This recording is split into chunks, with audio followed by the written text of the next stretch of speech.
Hello friends, तो कैसे हैं आप सब। आशा करता हूँ आप सबका प्रिपरेशन बहुत ही अच्छे तरीके से चल रहा होगा और आप अपने सपने के लिए, अपने एम के लिए दिन प्रतिदिन कड़ी मेहनत के साथ लगे होंगे। तो जैसा कि आप सबको पता ही है, मैं हर दिन एक नई वीडियोस, एक नई वैकेंसी, एक नई अपडेट के साथ आप सबके बीच में पूरी एनालिसिस के साथ आता हूँ।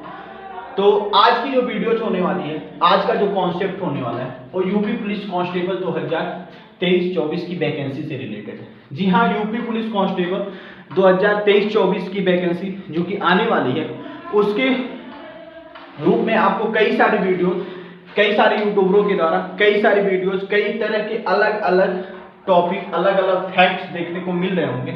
आपके बहुत सारे कंफ्यूजन भी होंगे। तो आज मैं उन सभी कंफ्यूजन को दूर करने वाला हूं और पूरे एनालिसिस के साथ कई सोर्सों को कंपेयर करके मैं आप सबको कुछ फैक्ट्स, कुछ पॉइंट बिल्कुल डाउटफुल क्लियर करने वाला हूं।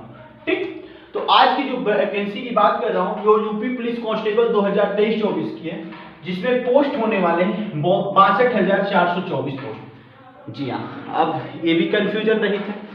कंफ्यूजन फुल है क्या कि 62,424 पोस्ट आ रहे हैं, कि 51,000 आ रहे हैं, कि 57,000 आ रहे हैं। हर यूट्यूबरों का अलग अलग कहना है, मैं किसकी मानूं, किसकी सुनूं।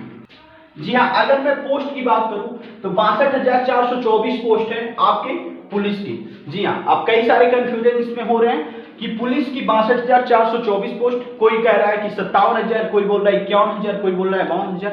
आखिर में सच क्या है? तो मैं बोलूं कि 62,000 जो भर्तियां आपको देखने को मिली हैं, रेडियो संवर्ग का, जेल वार्डन का और यूपीएसआई, ये सब कई सारे वैकेंसियों को मिला के आपकी 62,424 पोस्ट जो कि पुलिस की रिक्वायरमेंट थी। जी हाँ, पुलिस की रिक्वायरमेंट थी, जिसमें अगर जो सिर्फ मैं कांस्टेबल की बात करूं तो सिर्फ आपको 52,699 यानी 52,000 की भर्तियां, 52,000 पोस्टों पे सिर्फ कांस्टेबल की भर्ती होनी है, बाकी अदर है। ठीक, तो विज्ञापन तिथि की बात करूं कि विज्ञापन कब से जारी होगा, तो विज्ञापन तिथि की अगर बात करूं तो अक्टूबर 2023 से आपके विज्ञापन जारी हो जाएंगे। मैं किस बेस पे बोल रहा हूं अक्टूबर में ही आपके होंगे? अभी आप रिसेंटली देखे होंगे कि 25 सितंबर तक आपके टेंडर को एक्सेप्ट कर लिया गया है। टेंडर जारी किया गया था 7 सितंबर को, जो कि पूर्णतः एक्सेप्ट हो चुका है। टीसीएस का एग्जाम करवा रही है, एजेंसी का एक्सेप्ट हो गया है, एजेंसी चुन ली गई है कौन एग्जाम करवाएगा। तो एग्जाम अब सितंबर में कंप्लीट हो गया। अक्टूबर के दूसरे या तीसरे वीक में आपको नोटिफिकेशन भर्ती बोर्ड के द्वारा देखने को मिल जाएगी कि कब से आपके एग्जाम होने हैं, कब से फॉर्म डाले जाएंगे, कितनी वैकेंसियां हैं, कितनी क्या है। ठीक, फॉर्म कब से अप्लाई होगा? फॉर्म की बात करूं तो नवंबर 2023 से आपके फॉर्म अप्लाई होने शुरू हो जाएंगे। क्यों? क्योंकि आपको अभी रिसेंटली देखने को मिला होगा, देखना, यूपी सीएम की एक ट्वीट आई जिसमें बोला गया कि दिसंबर के पहले सारी भर्तियां यूपी पुलिस की करवाई जाए और दिसंबर में अन्य शासकीय जितने भी भर्तियां होनी है, अन्य शासकीयों की, उन सबकी जो रिक्वायरमेंट है, जो रिक्त पद हैं, उन सबका रिपोर्ट प्रस्तुत किया जाए। जी हाँ, सीएम ऑफिस में रिपोर्ट प्रस्तुत किया जाए ताकि वो भर्ती उस पर करवाई जाए। आपको पता ही है, इलेक्शन आपके नजदीक है। जी हाँ, 2024 में लोकसभा चुनाव है और चुनाव के पहले दिसंबर से ही आपके आचार संहिता लागू होने वाले हैं। तो आचार संहिता लागू होने के पहले ही सारी वैकेंसियां लॉन्च की जाएंगी। जी हाँ, सारी भर्तियां निकाली जाएंगी। क्यों ऐसा निकाला जाएगा? क्योंकि सरकार भी चाहती है कि हमारे रहते हुए भर्तियां अगर निकलेंगी तो उस पर एक पॉजिटिव इफेक्ट पड़ेगा लोगों पे और वो हम सबको फिर से विजयी करेंगे। जी हाँ, फिर से हम लोग जीतेंगे। ठीक, तो ये सारी चीजें, सारे मुद्दा, ये सब सारी सोच के साथ भर्तियां निकल रही। क्यों ऐसा मैंने बोला? क्योंकि आपको पता ही है 5 साल पहले रिक्वायरमेंट आई थी यूपी पुलिस कांस्टेबल की, उसके बाद 5 साल के बाद ही रिक्वायरमेंट आने वाली है। यानी इलेक्शन के पहले आया था और इलेक्शन के पहले फिर आ रहा है। इलेक्शन के बाद 2018 में भी भर्तियां हुई थी कंप्लीट और इस बार भी इलेक्शन के बाद ही भर्तियां सारी होंगी कंप्लीट। ठीक, तो एग्जाम आपके, अगर जो फॉर्म नवंबर में मिलना है तो एग्जाम आपके मार्च अप्रैल में एग्जाम होंगे। भर्ती से इलेक्शन से कोई लेना देना नहीं रह जाएगा। ये नहीं है कि आचार संहिता लागू हो गया तो भर्ती पे रोक होगी। यूपी बोर्ड हो या कोई भी बोर्ड का एग्जाम हो, इन सबसे कोई रिलेटेड नहीं है, कोई रिलेशन नहीं है। इसका अलग कंपनी है, इसका अलग तरीका है एग्जाम करवाने का। ठीक, तो ये एग्जाम भी चलेगा, इलेक्शन एक साइड में रहेंगे। ठीक, एज लिमिट की बात करूं तो एज लिमिट में कई सारे कंफ्यूजन है। वैसे तो एज लिमिट की बात करो तो मेल के लिए 18 से 23 वर्ष जनरल कास्ट या ईडब्ल्यूएस की होनी चाहिए। फीमेल की बात करो, अगर जो फीमेल हैं आप जनरल कास्ट से हैं तो 18 से 25 वर्ष होने चाहिए। अगर जो आप ओबीसी से बिलोंग कर रहे हैं तो ओबीसी को 5 वर्षों की अतिरिक्त छूट दी गई। जी हाँ, ओबीसी को 5 वर्षों की अतिरिक्त छूट दी गई है। अभी उन लोगों ने कुछ दिन पहले धरना डाला, उन्होंने आंदोलन किया और उनको 5 वर्षों की छूट दे दिया गया है। जनरल की बात करूं, जनरल को कितने वर्ष की छूट मिली? भाई जनरल की छूट वैसे तो अभी तक होता था 18 से 22 वर्ष। 1 वर्ष तो इन्होंने नोटिस सुर्खियों, अखबारों और सुर्खियों के माध्यम से ये तो बोला है कि बयान दिया है कि 18 से 23 1 वर्ष इसमें इंक्लूड कर दिया गया, 1 वर्ष की छूट। लेकिन हुआ कि अगर जो ओबीसी को 5 वर्षों की छूट मिली, जहां पहले 3 वर्ष मिलती थी, 2 वर्ष और बढ़ा के, वहीं पे जनरल को भी 2 वर्षों की छूट मिलेगी। क्यों मिलेगी? क्योंकि एक तो भर्ती आ रही है 5 साल के बाद और दूसरी बात 2 साल थी कोविड, इस वजह से आप कह सकते हैं 2 साल की आपको एज रिलैक्सेशन जनरल कास्ट वालों को जरूर मिलेगी। और नहीं मिली, अगर जो पहले नोटिफिकेशन में नहीं आया तो ये तिथि आगे चला के आगे बढ़ेगी, यानी अप्लाई फॉर्म जब आएगा, फॉर्म निकलने के टाइम ही बढ़ सकती है, लेकिन बढ़ेगी ही जरूर। क्योंकि जब नोटिस जारी होगा कि एज कम है तो एज रिलैक्सेशन के लिए जनरल कास्ट के जितने भी लोग हैं वो सब मोर्चा करेंगे और आंदोलन करेंगे, ट्विटर अभियान करेंगे और as relaxation confirm sure to sure 100% है। क्योंकि इस भर्ती का हर किसी को इंतजार है, कई सारे लोगों का एज निकल चुका है, तो उस एज के लिए मांग होगी जरूर। ठीक, तो आप इसके लिए बेफिक्र रहिए, आप तैयारी पे जुट जाइए। एज रिलैक्सेशन आपको जरूर मिलेगा, 2 साल का ही एज रिलैक्सेशन मिले, लेकिन मिलेगा जरूर। ठीक, अगर जो मैं बात करूं SC ST वालों के लिए, तो SC ST वालों का एज कितना होना चाहिए? 18 से 25 वर्ष वैसे तो एज होता है नॉर्मल लड़कियों के लिए, 18 से 23 वर्ष जनरल कास्ट के लिए या अन्य के लिए था, तो 18 से 28 वर्ष और 18 से 28 वर्ष ओबीसी और SC ST वालों के लिए एज हो जाएगा।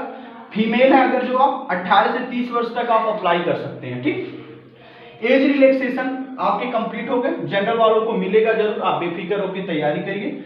मैं बात करूं अब आगे की टॉपिक पे, तो एज काउंट कब से होगा? जी हाँ, एज काउंट की बात करूं तो 1 जुलाई 2023 से आपके एज काउंट होंगे।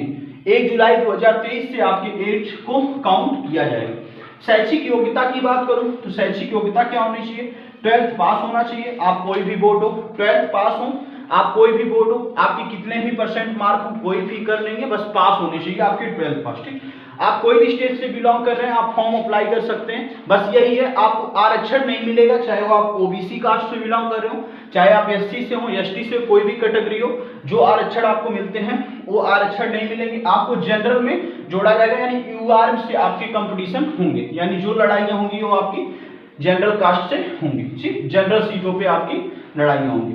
महिलाओं के लिए एक विशेष छूट, जी हाँ, एक बहुत इंपॉर्टेंट बात, महिलाओं के लिए विशेष छूट, जी हाँ, एक इसका बयान दिया गया है कि महिलाओं के लिए एक विशेष छूट दिया जाएगा। ये विशेष छूट क्यों दिया जा रहा है? क्योंकि आपको पता ही है 2018 में कई सारे पुलिस चौकियों का निर्माण हुआ और कई सारे कांस्टेबल की भर्तियां हुई। ऐसे ही उनकी इस बार की रणनीति है कि 2023 की जो वैकेंसियां हैं इसमें कई सारी महिलाओं का मतलब चुनाव होगा और महिला थाना अधिक से अधिक विस्तृत किया जाएगा। जी हाँ, महिला थाना उनका बनाने का सोच है, उनकी रणनीति है कि महिला थाना अधिक से अधिक बनाया जाए ताकि अत्याचार पे रोकथाम किया जाए। सैलरी की बात करूं तो सैलरी लगभग 21,700 से स्टार्ट होती है और 35,000 तक कम से कम सैलरी होती है। एग्जाम पैटर्न की बात करूं तो एग्जाम पैटर्न आपकी TCS कंपनी एग्जाम करवाएगी।